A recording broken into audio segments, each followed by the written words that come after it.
The sentence sliced through the air like a blade. "People like you don't usually have accounts here." For a single breath, the entire lobby of Summit First National Bank's downtown Chicago branch froze under the cold white glow of fluorescent lights.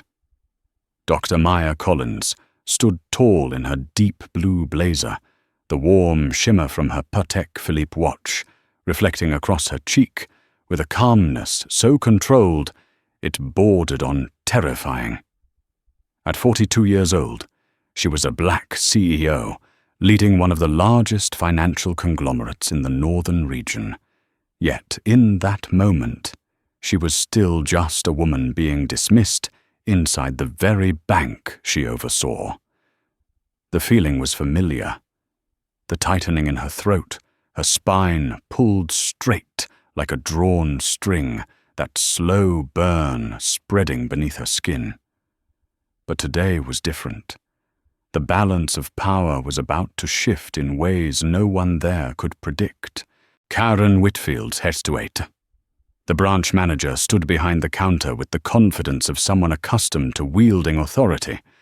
Her eyes skimmed Maya's documents for less than a second before lingering far longer on her skin color. Her pale, manicured fingers tapped slowly, deliberately, each click a reminder that time in this place moved under her control. But in Maya's mind, time was slipping like sand through her fingers. She had 8 minutes left before the board meeting began on the 35th floor.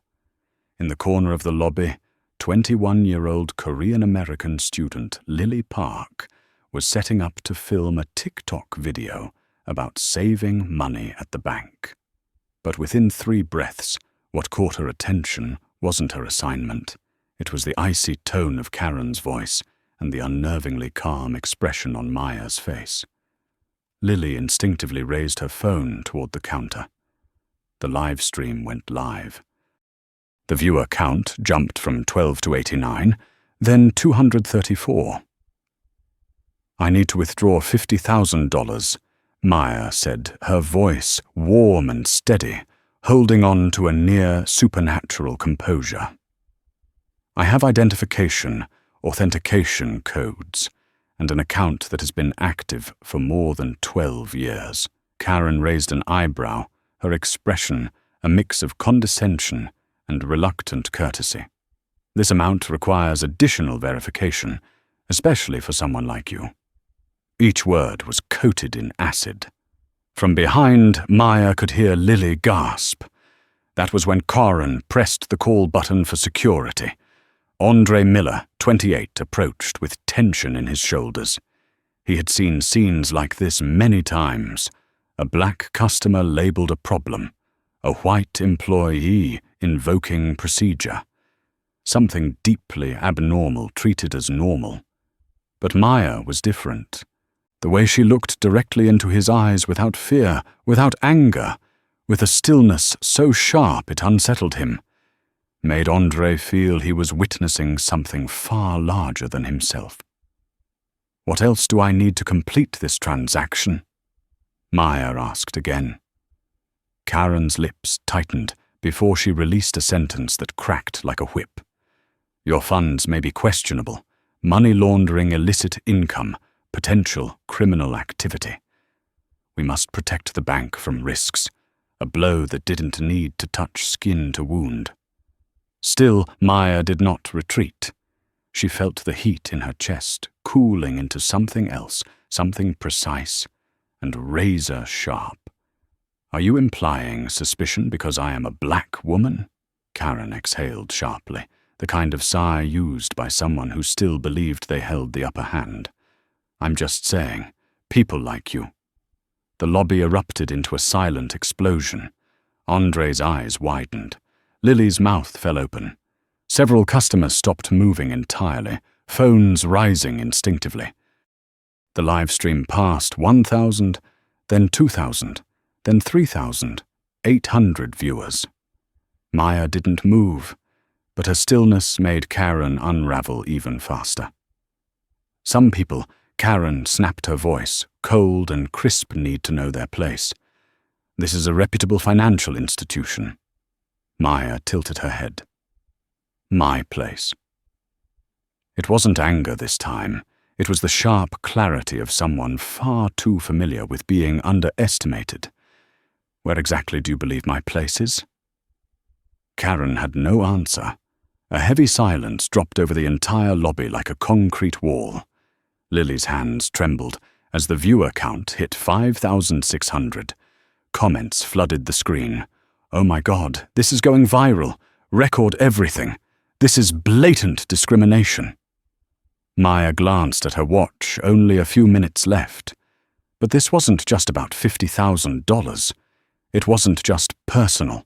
This was the moment an entire system was exposing itself in real time. I've heard enough, Maya thought. And then, with one small motion that shattered the entire dynamic, she reached into her handbag and pulled out a silver card, an executive elevator pass issued only to the highest leadership in the building. The metallic sheen reflected onto Karen's face, making her blink uncontrollably. Maya placed the card on the counter gently, yet with a weight that shifted the atmosphere. Perhaps it is time we clarify my place, she said. Across the lobby, Lily's jaw dropped as the live stream soared past 10,000 viewers. 2 minutes left. One silver card. One sentence. And the entire bank was about to learn exactly who they had just disrespected. The silver card rested on the counter like an invisible boundary separating the familiar past Karen and Tom clung to from the truth that was about to crash down and overturn every ounce of power they believed they held.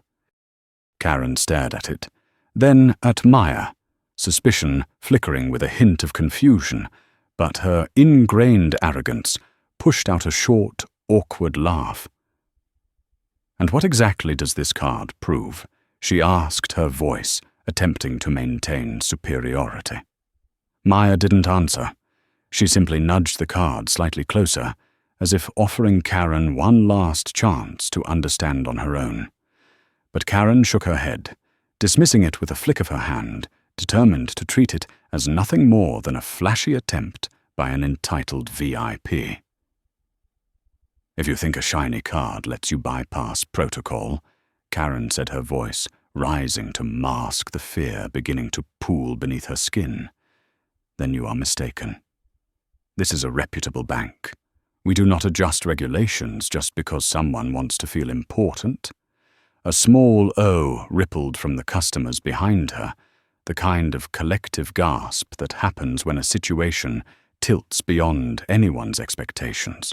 Lily's live stream jumped to 17,000 viewers' comments, flashing so fast they turned the screen white. Andre angled slightly toward Maya, muscles tight like a drawn bow. He still didn't know exactly who she was, but something deep inside insisted he should stand on her side. Maya met Karen's stare, her eyes not sharp but so steady and deep that Karen instinctively stepped back half a pace. I am not asking you to change protocol, Maya said, her voice soft enough to force the room into stillness so people could hear. I am asking you to stop using protocol as a weapon to discriminate. Karen flushed red lips, pressed so tightly together, the wrinkles around them sharpened. Tom beside her swallowed hard. His eyes darted between Karen Maya and the silver card, as if trying to assemble a massive truth hiding in plain sight. At that moment, the elevator at the far end chimed softly. The doors slid open, and the room's energy shifted. Linda Gallagher, the 55-year-old chief operating officer, tall, composed, her elegant silver hair framing a face of executive authority, stepped out holding a tablet. The employees nearby straightened instinctively. Karen's expression instantly warped into a strained smile, an attempt to reclaim the presence of a capable manager. But that smile broke the moment Linda spoke. Dr. Collins. 2 words crashed through the lobby, echoing off polished stone and ringing like metal struck against metal. Everyone heard. Everyone understood. Everyone froze. Lily whispered into a live stream, "Oh my God, Dr. Collins, the CEO, the viewer count shot past 25,000. Andre straightened reflexively. Tom went rigid. Karen's face drained of all color. Maya turned slightly toward Linda and gave a small nod. "Thank you for coming down so quickly." Linda approached the counter, her gaze gliding over Maya before landing on Karen with a cold, surgical precision. "Explain to me why the chief executive officer of Summit First National Bank was denied a basic transaction in her own branch." Karen opened her mouth, but no sound came out. Tom tried to step in. It was just a small misunderstanding, a procedural issue. Linda lifted a hand and cut him off. "I was not speaking to you." She turned back to Maya. "Tell me exactly what happened." Her voice was firm, measured every word anchored with unshakable authority. Maya's expression didn't shift. She recounted the events exactly as they took place. No embellishment, no emotion, but the calm in her voice made every detail land like a blade. "She said people like me do not usually have accounts here," Maya explained. "She suggested my funds could be tied to money laundering or criminal activity. And when I asked for clarity, she told me I should know my place in this institution."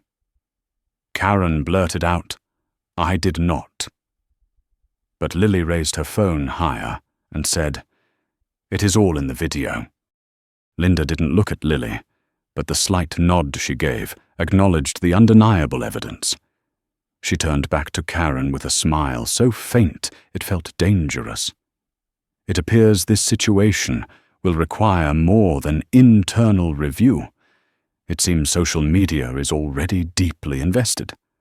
Only then did Karen truly notice the dozens of phones pointed at her, each screen reflecting her words, her tone, her choices. No escape, no erasing, no spinning the truth. Linda inhaled lightly, then faced Maya. "Let's go to the 35th floor, immediately."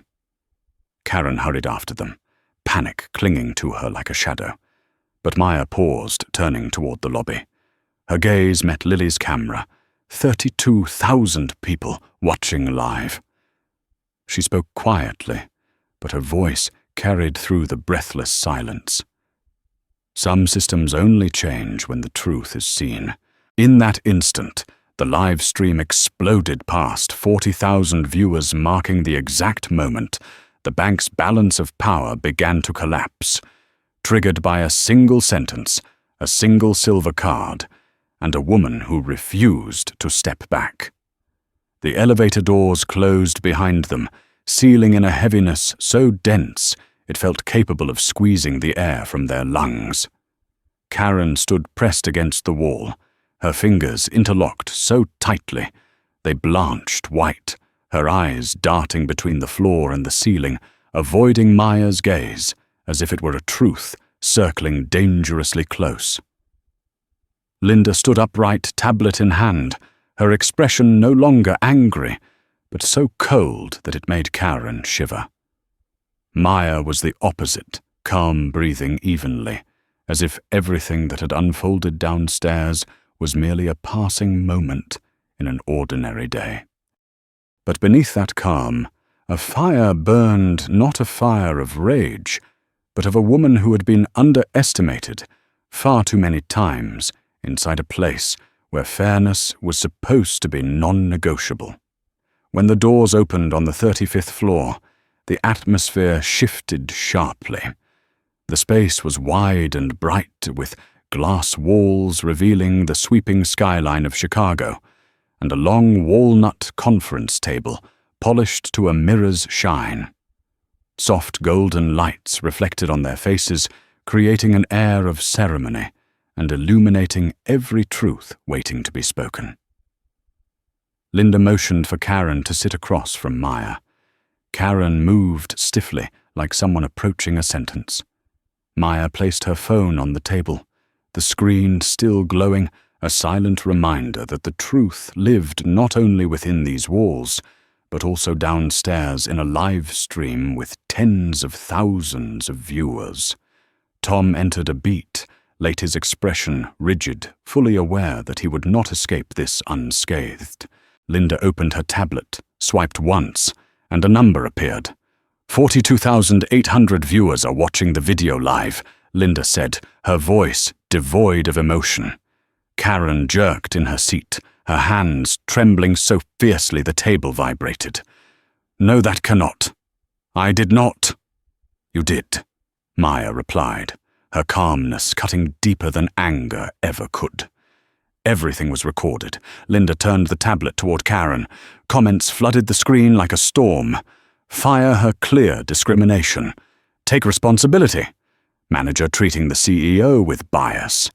Karen's fingers curled until her knuckles turned bone white, her eyes blurring with panic, or the realization that her entire career was slipping through her hands.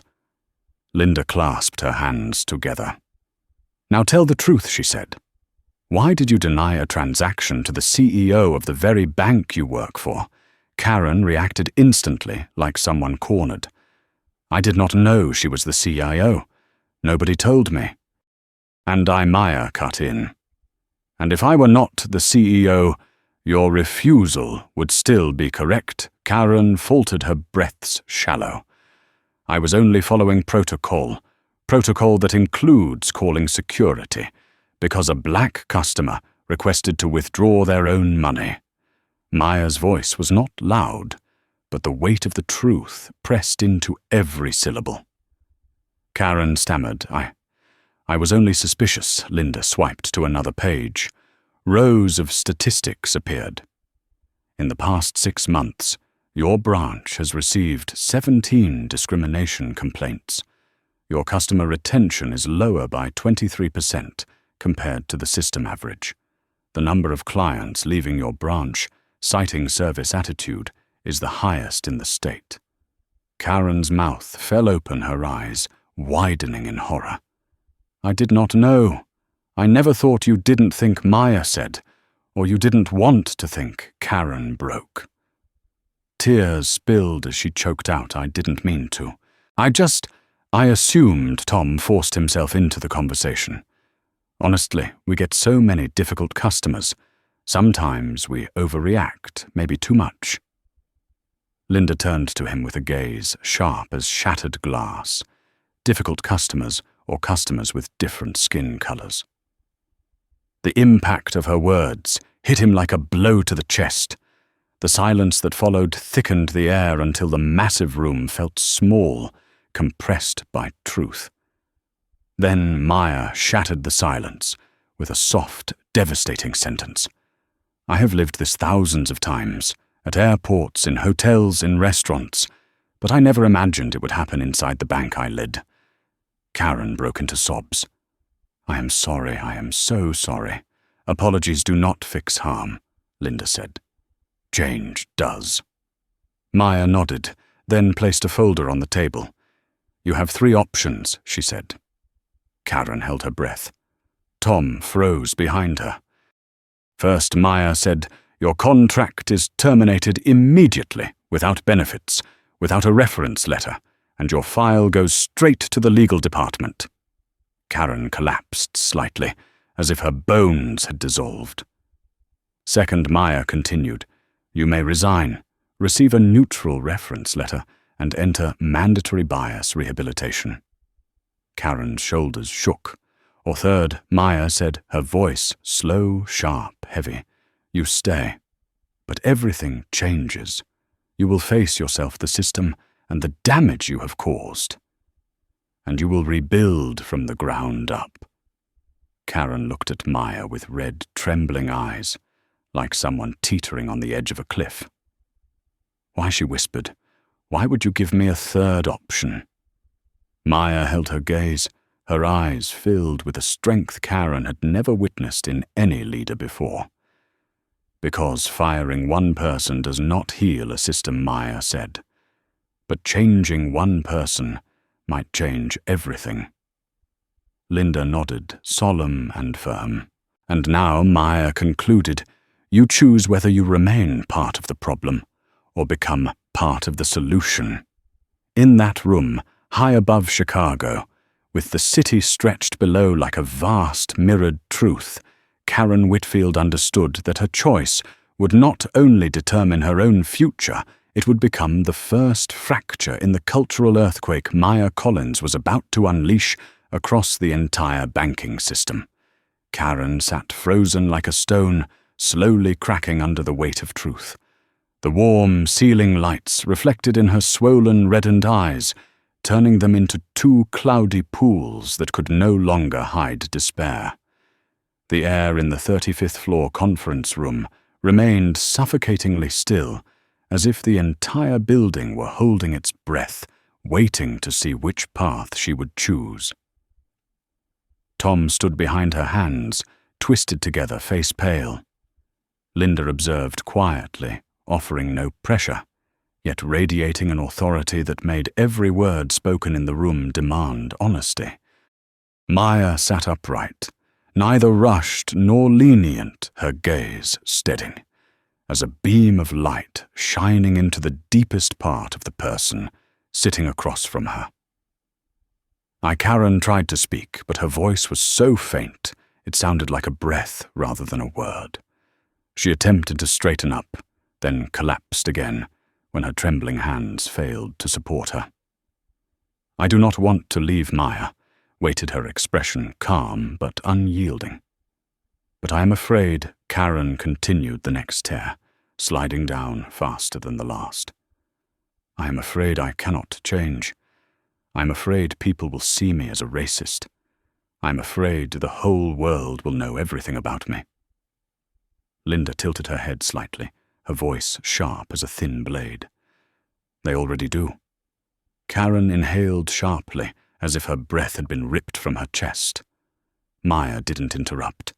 She allowed Karen to confront that fear, because only by facing it could she rise from it. After a silence that felt like an entire lifetime, compressed into seconds, Karen clasped her hands tightly and said, voice-breaking, yet filled with a fragile resolve, I choose to stay. I will change. I do not want to live the rest of my life under the shadow of today.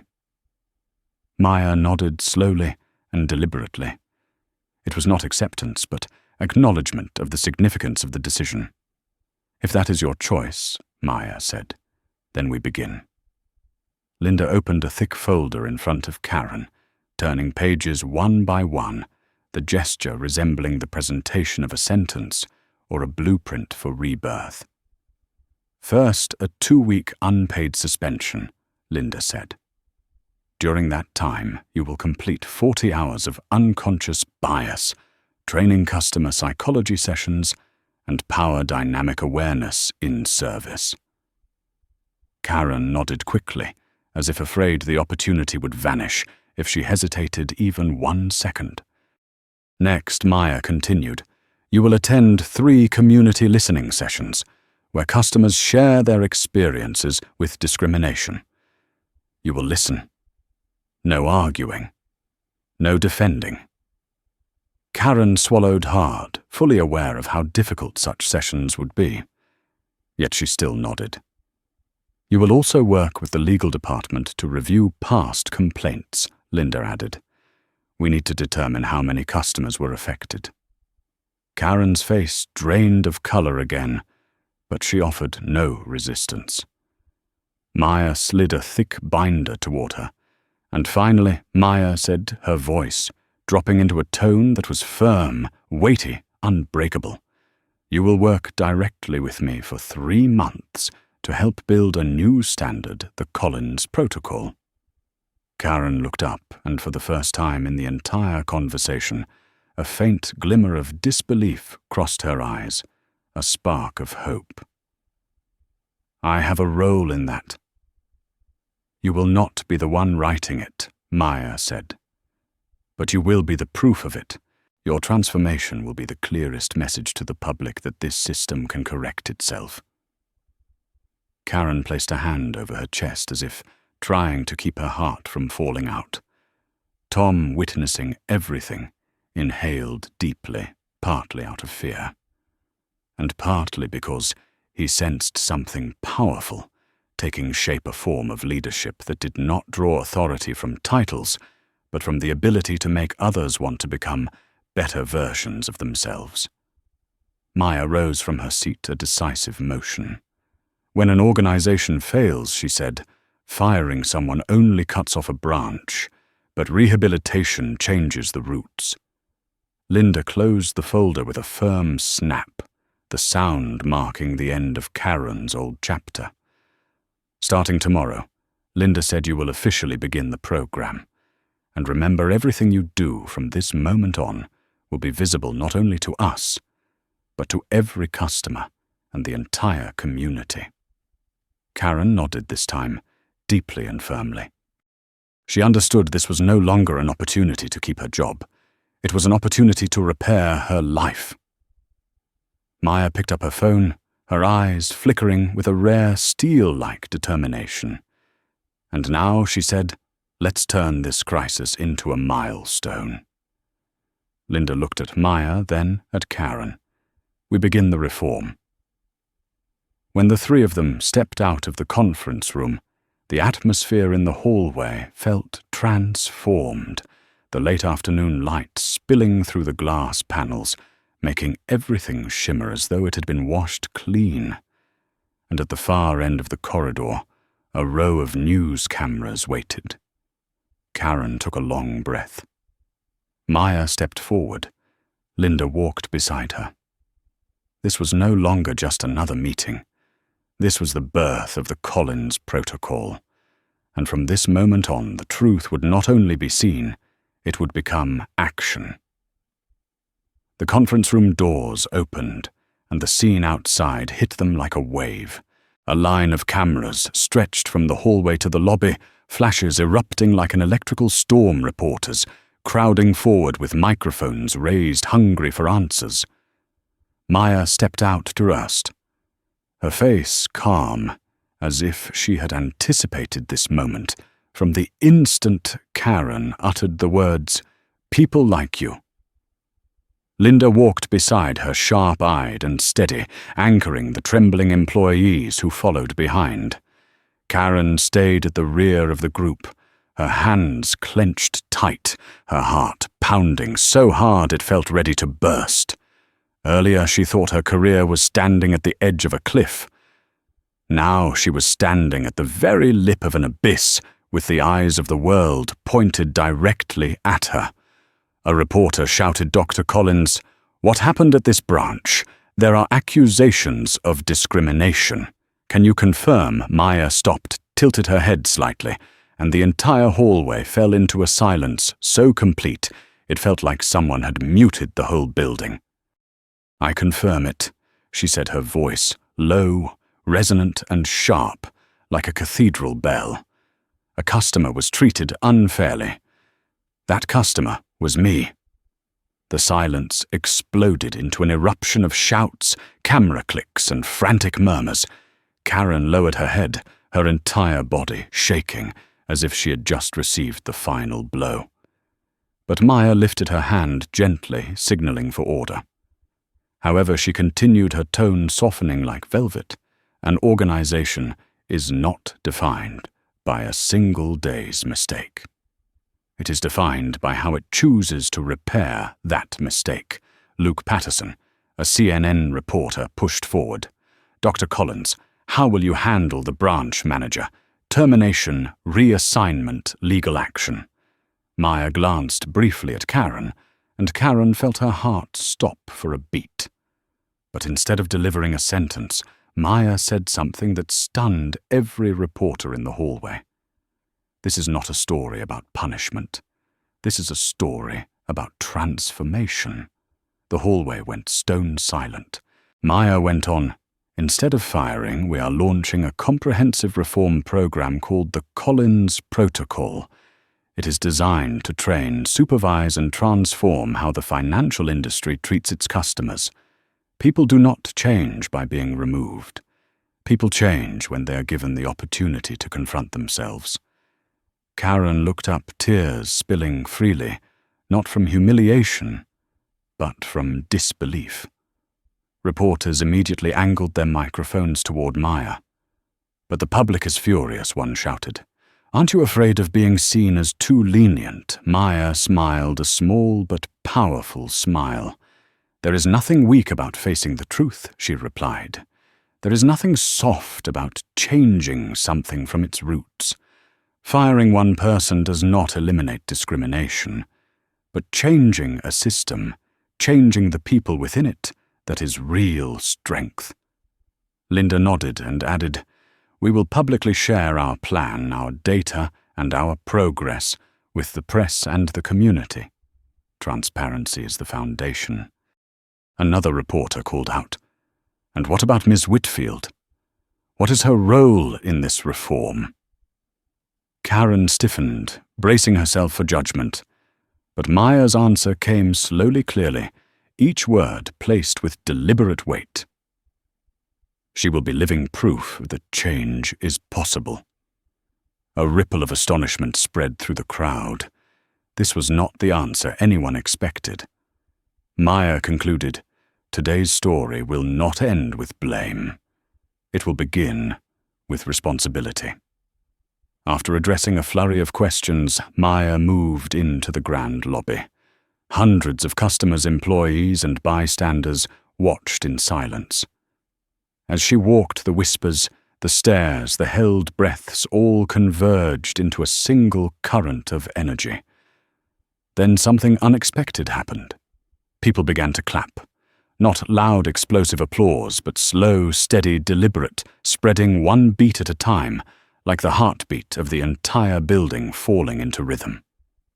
Karen walked behind Maya, her legs heavy as concrete. She did not believe she deserved to stand in this space, let alone among those clapping hands. But Maya turned, looked directly at her, her expression no longer stern or commanding, but human, calm, grounding. "This is the moment you begin again," she said quietly. "No one is born perfect, but everyone can choose to act better." Karen broke down this time, crying out of relief. For the first time in years, she saw a path ahead that did not lead to an ending, but to another version of herself. As they left the bank lobby, reporters still followed Lily's livestream, crossed more than 70,000 viewers, and the hashtag Collins Protocol began climbing the trending charts. But for Maya, the real battle was only beginning. A battle not against one person, but against a system that had long treated silence like a tradition. And that night, when she returned to her office and illuminated the large strategy board on the wall, a new line appeared at the top. "Change does not begin with policy. It begins with people." The next morning, the 42nd floor of Summit First National Bank's headquarters glowed bright, even though the sun had not yet risen above Chicago's skyline. In the central conference room, Maya stood before a strategy board nearly as tall as she was, covered in diagrams, notes, and red and blue arrows crisscrossing like a maze only she could decipher. Linda reviewed the meeting schedule, her phone buzzing non-stop as reporters, regulators, and partners sought information about the Collins Protocol. Karen, arriving an hour early, despite not yet being officially reinstated, stood outside the glass wall, clutching a packet on unconscious bias, training her face still swollen from a sleepless night. She looked at the strategy board with a mix of fear, shame, and a fragile sliver of hope, a hope so small she did not dare name it, afraid it might vanish if spoken aloud. Maya turned her eyes, meeting Karen's through the transparent glass. "Come in," she said, her tone neither soft nor cold, but balanced like a tightrope. Karen pushed the door open, entering with the caution of someone stepping into an operating room where she herself was the patient. Linda nodded a greeting, but her gaze remained sharp, as if ready to record even the slightest misstep. Maya gestured to a chair. "Today we begin." Karen swallowed hard and sat. "I reviewed the schedule," Maya said, placing a folder in front of her. "For the next 3 weeks, you will undergo intensive training: bias recognition, unconscious behavior, power dynamics, and customer service without discrimination. I do not need perfection in 3 weeks. I need honesty." Karen nodded vigorously, her hands clasped so tightly her nails nearly pressed into her skin. And here Maya added, sliding a second file toward her, is a list of 62 customer complaints filed against your branch. I want you to read each one and rewrite it from the customer's point of view, not yours. What did they feel? What were they afraid of? What did they believe about how you treated them? Karen opened the file. Phrases like demeaning tone, intimidating posture, unjustified suspicion, slow service, disregard for black customers, denied a legitimate request without explanation filled the pages. Her chest tightened each line, carving deeper into the armor of pride she had worn for 15 years. She whispered. "I did not know I was this bad." Maya responded slowly, evenly. "Bias is not malicious behavior.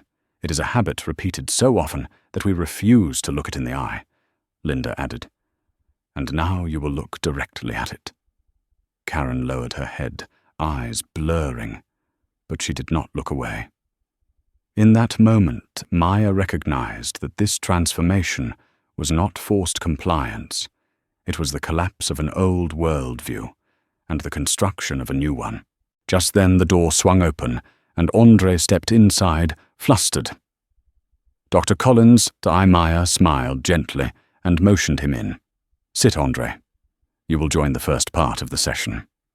Andre sat tense but determined. "I heard what you said yesterday," he admitted about not staying silent.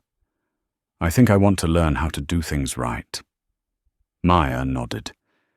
"You will be the first participant in our customer experience leadership program. I want you to help design our intervention protocol for bias incidents." Andre's eyes widened. Me, Mom." "Yes," Maya said, "because you understand the position of someone caught between customers and the system. I need your perspective." Linda offered a rare smile. "And you were one of the few people yesterday whose instinct was correct." Andre exhaled deeply, as if a weight had been lifted from his chest. His hands steadied. Maya turned back to the strategy board. "These are the 5 pillars of the Collins Protocol," she said clearly, her voice echoing in the room.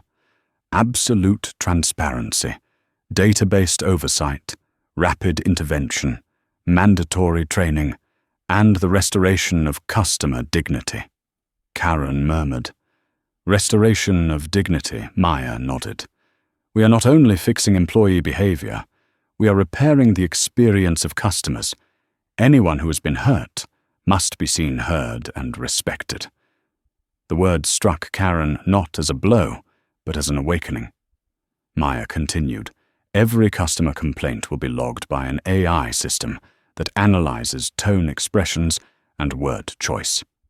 Any sign of bias triggers a red alert straight to my office." Linda added, "Branches will publish service scores, segmented by customer groups. No more blind spots." Karen felt both caught in a storm and pulled out of it. She knew the road ahead would be difficult. At that moment, Maya placed both hands on the table and leaned slightly toward her. "You will fall again," she said, "but you must stand up again. This is not just about you. This is about thousands of customers who trust us." Karen's voice caught in her throat. She nodded firmly. Linda rose, signaling the end of the meeting. "We have 6 weeks to change the history of this industry. Let's begin." When Karen stepped out of the room, she felt like she had shed an old layer of skin.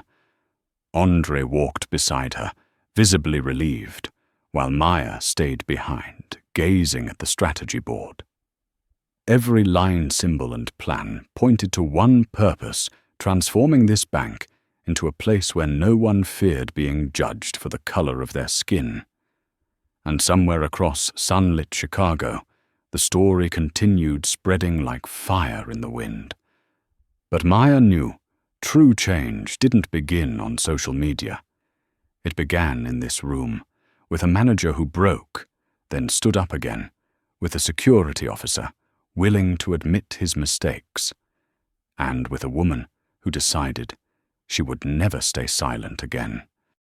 2 weeks later, Karen walked into the final training session of Summit First National's bias rehabilitation program, and for the first time in her 15-year career, she felt like she was not a manager, not someone who gave orders, not someone who evaluated customers, but simply a human being learning how to listen to the world again. That morning, Chicago poured golden sunlight onto the sidewalks, but Karen's heart was still cold from everything she had confronted during the training. There were moments when she broke down, crying in the middle of the classroom, forced to switch roles and become the customer who was treated poorly, judged by a glance, asked questions that suggested she did not belong.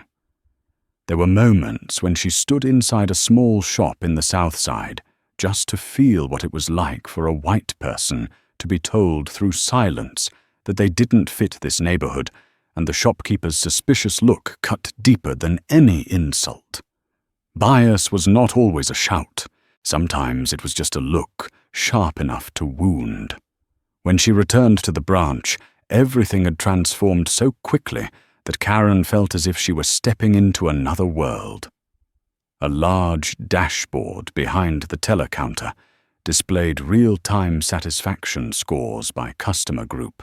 The numbers that were once embarrassingly low were now climbing steadily.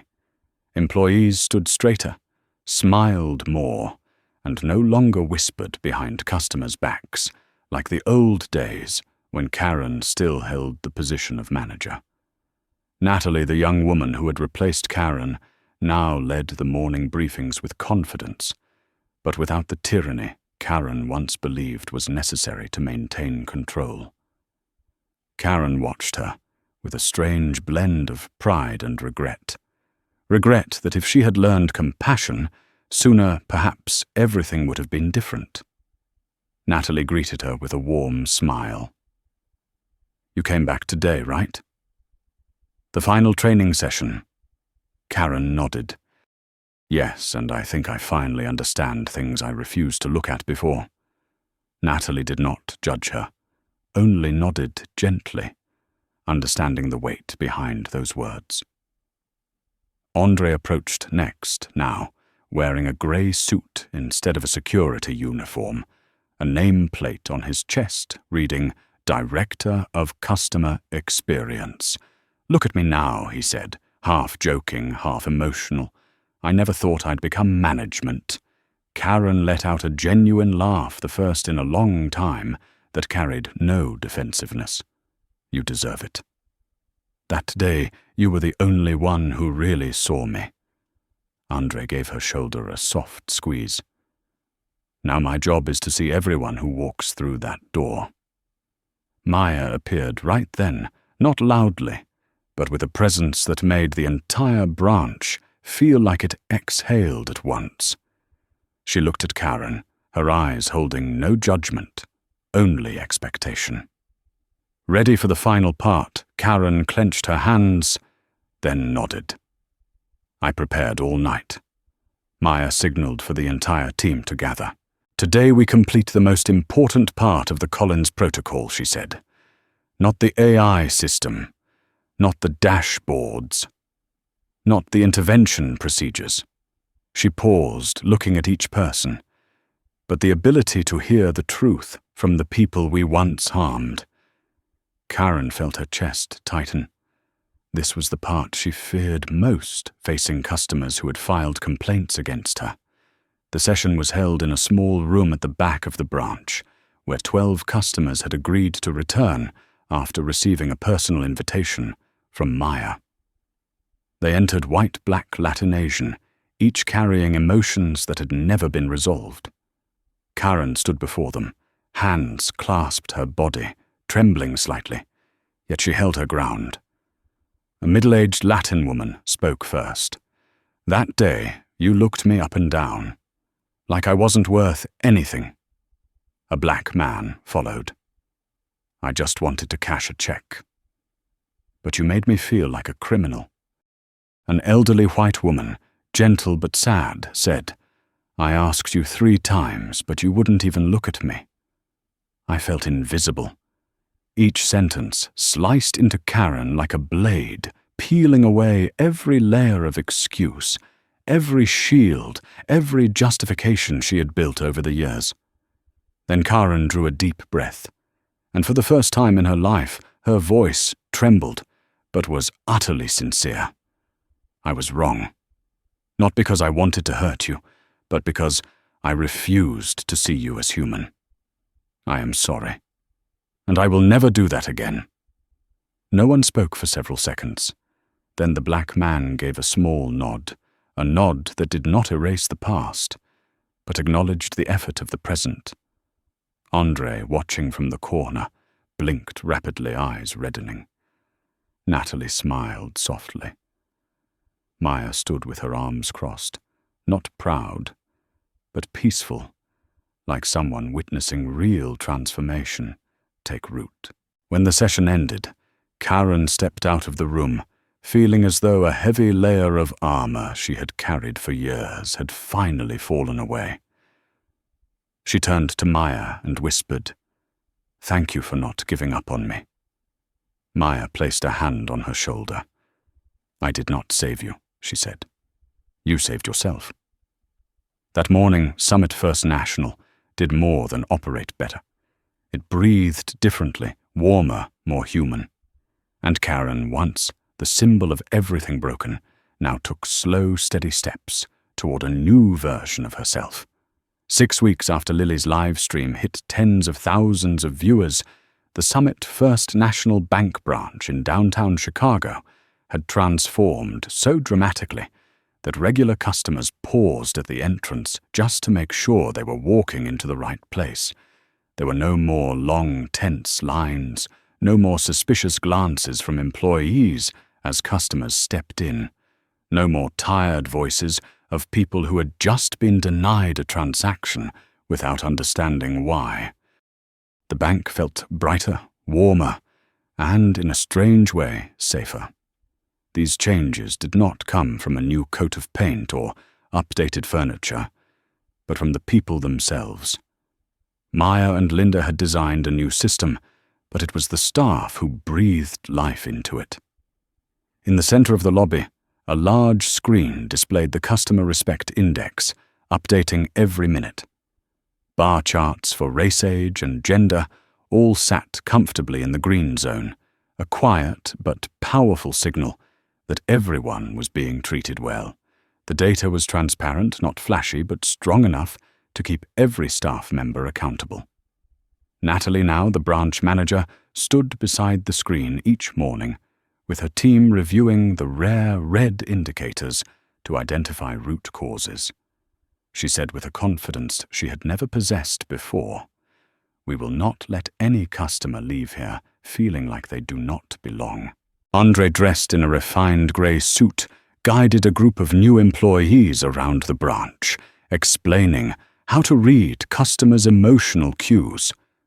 When they nod without looking directly at you, that is not agreement, that is reluctance. When they smile, but the corners do not reach their eyes, that is not satisfaction, that is courtesy.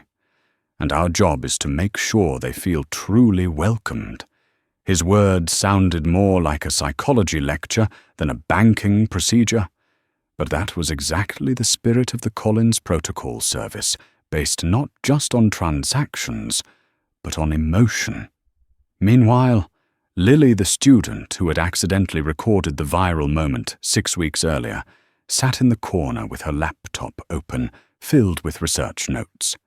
She was interning with the Customer Experience Improvement Team, preparing a study on the social impact of transparency in financial services. But what changed her the most was not the academic work it was witnessing with her own eyes, how an entire system could evolve. She looked up when Maya entered. The entire branch seemed to straighten its posture within a single breath, not out of fear, but respect. "Good morning, everyone," Maya said, her gaze sweeping across the lobby like a beam of light. "Today we review the system-wide report." Linda followed, holding a tablet that displayed data from every branch. 6 weeks, Linda said, her voice tinged with awe, and we have reduced discrimination complaints from 28 per month to 0 for 4 consecutive weeks. A round of applause spread through the lobby, not loud, but solid, like an affirmation of collective effort. Maya raised her hand to quiet the room. "This is only the beginning." The staff exchanged looks, not anxious but eager. Karen stepped out of the training room behind them, her face softer, her eyes brighter. 6 weeks had stripped away her hardened shell, leaving behind a person who was humble, vulnerable, but sincere. "I met the 28 customers again," Karen said softly to Maya. "And none of them yelled at me. They just wanted to be seen." Maya nodded, proud. "You did what very few managers have the courage to do." Lily captured the moment on her phone, not as a live stream this time, but as a memory, a quiet counterpoint to the chaos from 6 weeks earlier. Maya stepped to the center of the lobby and pulled up a large screen showing a system-wide rollout map of the Collins Protocol. 6 weeks ago, we faced a crisis, she said. Today we stand before an opportunity to redefine the financial industry. The screen displayed more than 40 branches, using the new training model, an AI system, analyzing tone and attitude installed at every counter, and a direct feedback line to the CEO's office, operating 24 hours a day, 7 days a week. "We cannot change the history of banking," Maya continued, "but we can change its future." The customers in the lobby looked at her the way people look at a guide, leading them into a new era of service. When she finished, applause rose again, this time louder, stronger, like the heartbeat of the entire branch. Karen stepped back, eyes glistening. For the first time in her life, she believed she was not just forgiven, but capable of contributing something good. Linda turned to Maya, her voice low, but heavy with meaning. "You're doing something no CEO has ever dared to do." Maya answered with a line that made everyone nearby hold their breath. "I cannot let the world operate the old way for even one more day." And in that moment, on the ground floor of that Chicago bank, change stopped being an idea. It became a living reality, visible in every person, every transaction, every smile, every direct human glance at a customer who was finally seen as a person, not a risk. The Collins Protocol was no longer just implemented. It had begun to live. 1 year after the day Karen said the words, "People like you don't usually have accounts here," Chicago remained busy, full of lights and sirens. Yet inside the skyscraper that housed Summit First National Bank, everything had changed so profoundly that even those who had witnessed the beginning could hardly believe this was once the epicenter of a crisis. On the morning of the International Business Ethics Conference, the Grand Hall was packed, CEOs from New York, strategic advisors from London, social activists from Atlanta, business students from Toronto, and reporters from major networks. But all eyes were fixed on the giant LED screen on stage, displaying the words, "The Collins Protocol, transforming accountability into action." And when Maya Collins stepped out, the entire auditorium seemed to fall silent. She didn't walk like a CEO about to give a speech, but like someone who had walked through fire and learned how to turn ashes into pathways. She stood at center stage, no notes in hand. 1 year ago, Maya began her voice deep and rich. I simply wanted to withdraw $50,000 to pay my daughter's tuition. A murmur rose, curiosity from those who did not know the story, anticipation from those who did. But in 7 minutes at the bank lobby, just 7 minutes, I was doubted, dismissed, and treated as though my existence was a risk to be managed. Not because I lacked documents, not because I was suspected of any crime, but because I am a black woman. In the second row, Lily Park, now Director of Digital Innovation, lifted her gaze from her laptop eyes, glowing as she remembered the live stream that changed her life. Maya paused, letting the words sink into the room. Then she continued. But that moment didn't break us. It awakened us. Behind her, a year-long timeline appeared on the screen, the launch of the Collins Protocol integration of bias detection AI, 52 community forums, mandatory training for more than 3,000 employees, the establishment of a $2 million community finance fund, and system-wide real-time transparency reporting. We did not choose punishment, Maya said. We chose transformation. Ripples of agreement filled the room. When the clapping subsided, Maya recounted the story of reform, starting with the person at the center of the crisis, Karen Whitfield.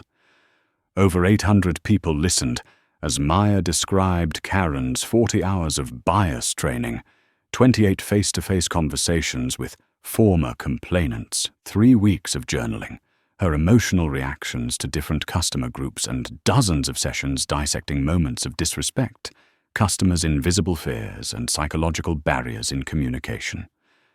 Maya looked straight into the auditorium. When a system is wrong, we cannot remove people one by one. We must change the structure that allows the wrong to repeat. Then her gaze turned to the right side of the room, where Karen sat in a soft beige suit, her eyes brighter than anyone had seen in months. When Maya invited her to stand, the applause was gentle and grateful, not for a hero, but for someone who dared to face her failure and walk past it. But the reform did not revolve around one person. Maya moved to the next slide, revealing numbers that commanded the room's attention. 0 discrimination complaints for 10 consecutive months. A 41% rise in satisfaction among minority customers. A 38% increase in new customers. The highest retention rate in the bank's history.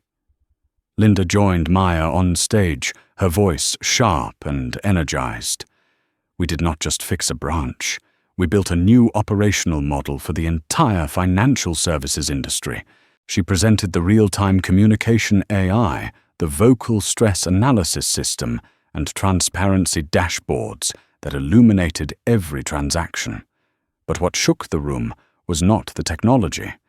It was how the Collins Protocol shifted the focus from risk prevention to protecting dignity.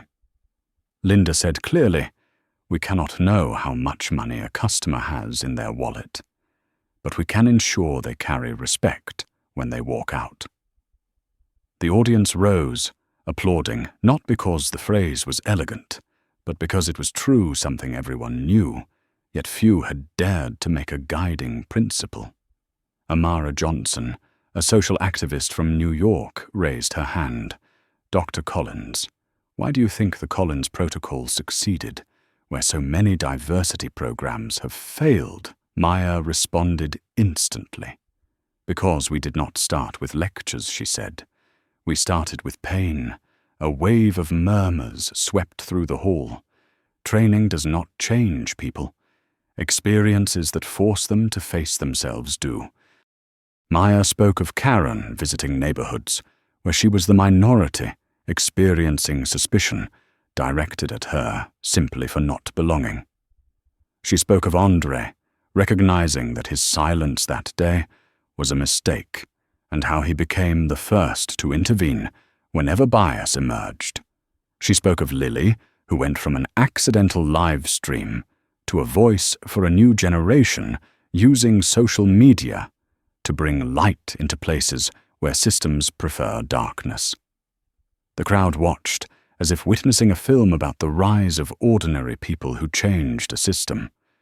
When truth is seen, Maya said, change is no longer a choice, but a responsibility. After the keynote, the discussion panel began. COOs asked how to implement the Collins Protocol. A banking executive from Toronto asked, what if employees refuse to change? Maya answered firmly, then the system will change them. Transparency does not let anyone hide from the light for long. A lawyer asked about legal risks of publishing bias scores. Maya smiled.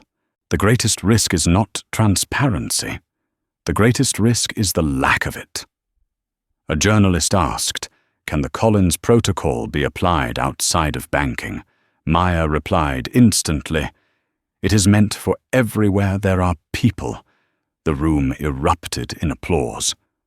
That afternoon, in a private meeting with representatives of the Federal Reserve, Linda presented the data model, and Maya spoke about the ethics of restoring dignity as the core of service. At the end, a senior official said, we are considering making the Collins Protocol a national standard. Linda glanced at Maya, pride shining in her eyes. Returning to the main hall, Maya spotted Karen waiting near the stage. Her makeup was lighter, her eyes steady.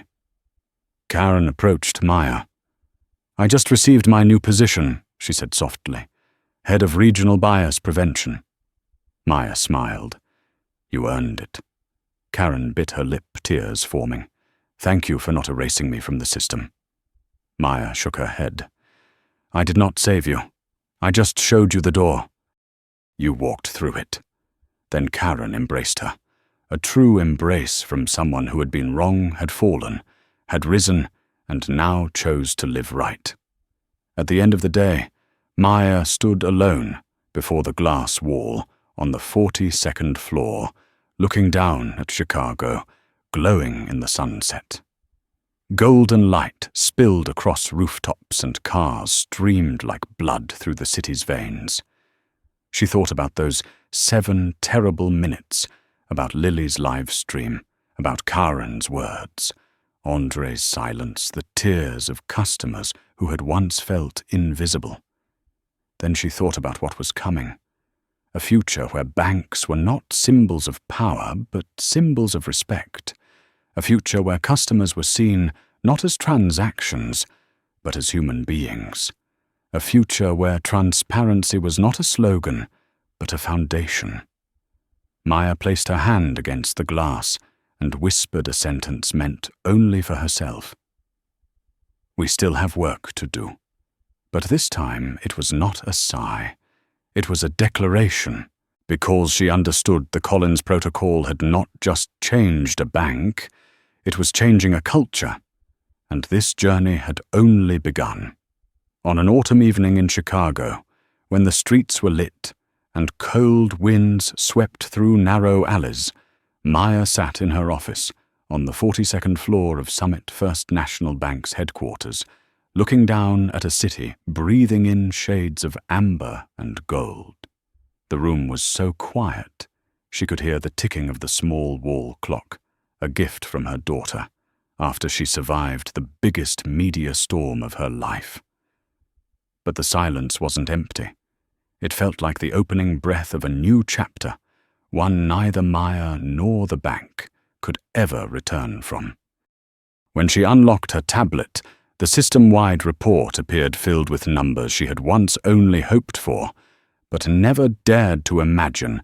Customer satisfaction at 97%, bias-related complaints at 0, For 14 consecutive months, new account openings up 67% service revenue at a record 38% increase, and job applications to the bank doubled. But what made her pause longest wasn't any of those statistics. It was a small line at the bottom corner of the screen, percentage of employees voluntarily sharing personal transformation stories, 82%.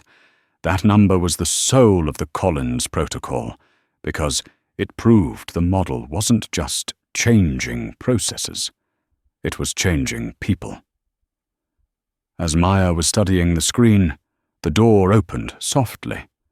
Linda entered, carrying a thick stack of documents, though her eyes shone with excitement.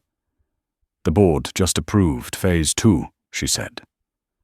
Maya looked up with a small smile. "We're expanding nationwide." Linda nodded. "Not just nationwide.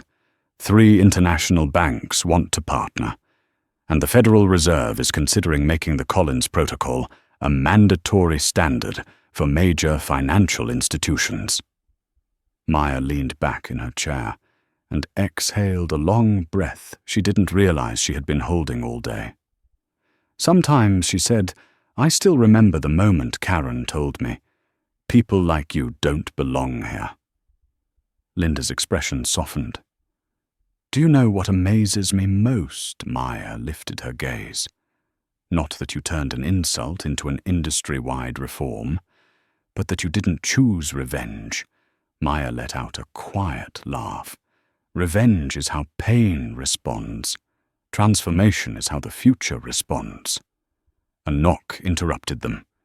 Karen stood at the doorway, neatly dressed with a calmness that replaced the rigidness she once wore like armor. "May I?" Maya nodded. Karen stepped forward, handing over a report. "This is the 6-month review from the Regional Bias Prevention Department. We're not just reducing incidents anymore. We're seeing employees intervene proactively when customers are treated unfairly." Maya flipped through a few pages, impressed. "You've done exceptionally well." Karen inhaled deeply, gathering herself.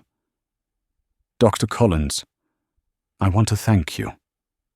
Not because you didn't fire me, but because you gave me the chance to fix myself before trying to fix anyone else."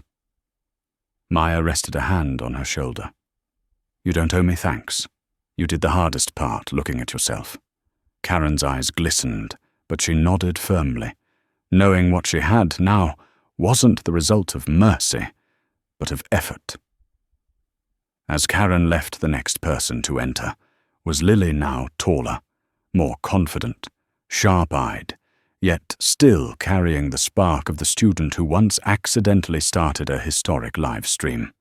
"Dr. Collins," Lily said, "I have a proposal to expand Collins Protocol training into university programs. I want it added to their official curriculum." Maya tilted her head, smiling proudly. "You're shaping the next generation of leaders." Lily's face lit up. "I'm just telling the story I witnessed with my own eyes." Maya saw in her a reminder that sometimes it only takes one moment to ignite an entire movement. After Lily stepped out, Andre walked in with a confidence entirely different from the silent man Maya had first met. The man who froze as a customer was mistreated. "I just completed proactive intervention training for 200 security employees across the system," Andre said proudly. "Over 70% told me they used to witness bias, but didn't know what to do. Now they know." Maya touched his shoulder lightly. "You went from silence to leadership." Andre smiled a royal smile. No hesitation, no fear. "Thanks to you." "Thanks to yourself," Maya replied. When Andre left, Maya rose and walked to the glass window overlooking a Chicago bathed in night lights. The reflections shimmered across the glass like rivers of stars, and in that moment, she finally felt something she hadn't had time to feel all year: understanding. The Collins Protocol was no longer her program. It had become a movement carried by thousands. It belonged to Karen, to Andre, to Lily, to Natalie, to Linda, to the customers who once cried, recounting their pain, to the employees who admitted their mistakes and chose to rise. It belonged to everyone who believed dignity wasn't a reward, it was a basic right. As she kept her gaze on the breathing city below, Maya whispered, "This is only the beginning," because she knew that tomorrow, as she walked through the bank lobby, someone, a customer, an employee, a passerby would look at the sign that read, "Every customer deserves respect," and act just a little better than they did yesterday. And the next day, someone else would do the same. Big change never begins with an explosion. It begins with small vibrations, the kind born from hearts choosing to stand on the side of what is right. And when enough of those small vibrations gather, the world shifts. Maya closed her eyes for a few seconds, not to rest, but to remember this moment, the moment she realized that 7 minutes of discrimination had not only changed a bank, but an entire culture. And quietly but steadily, that legacy would continue spreading with every handshake in the bank lobby, every smile returned at the right time, every employee choosing the light, every customer feeling the respect they deserved. This was no longer a story about Maya Collins. It was a story about every person who learned that when dignity comes first, everything can be reborn. And Chicago soaked-in city lights seemed just a little brighter as she stepped out of the office carrying the determination to keep that light alive tomorrow and every day after. From the perspective of an expert in organizational culture and power dynamics, the journey of Summit First National Bank is not merely the story of a courageous CEO or a manager paying the price for her bias. It is a living testament to the most enduring rule in every organization: a system only changes when the people within it change first. And that transformation doesn't come from fear or punishment, but from the ability to face the truth, to listen to the most uncomfortable realities, and to relearn respect, a skill that seems simple, yet is the foundation for any organization that hopes to endure. The Collins Protocol became a standard not because of advanced technology, but because it placed human dignity at the center, treating every customer as a person before a transaction. It is a reminder that every business, no matter how large, carries the responsibility of protecting respect as its most valuable asset, and that real transformation always begins the moment someone dares to say, "We can do better." If this story makes you believe that justice and compassion can still coexist in the modern world, please, like to help this message reach even farther. If you want to continue following powerful journeys of change like this one, be sure to subscribe so you never miss a story. And before you go, I want to hear from you. Leave a comment with just 3 words. Choose to change.